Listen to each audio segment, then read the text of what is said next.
In the life of Joseph, we find that certain events drastically changed the course of his life, and it seemed like God was not present or doing something. Yet in Genesis 37:36, we read this. Meanwhile, the Midianites sold Joseph in Egypt to Potiphar, one of Pharaoh's officials, the captain of the guard. This is what I like to call God's meanwhile.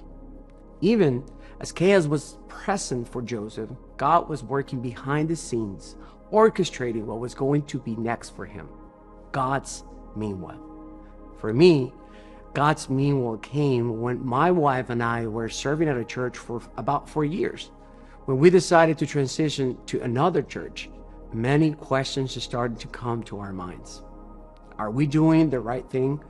Is this what God wants? My wife and I felt certain that God was the one that led us and guided us to come to Florida.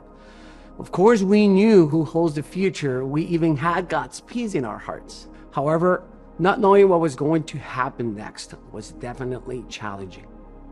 As I remember those moments of uncertainty, one thing was evident all the time: God's meanwhile. I could trust that God was orchestrating everything behind the scenes. Yes, sometimes God can be silent. Things can make no sense, but certainly and without a doubt, He is doing something. You know, the cross of Jesus didn't appear to be something positive and good at the time. But meanwhile, God was doing something incredible, wasn't He? Loving us, redeeming us, saving us.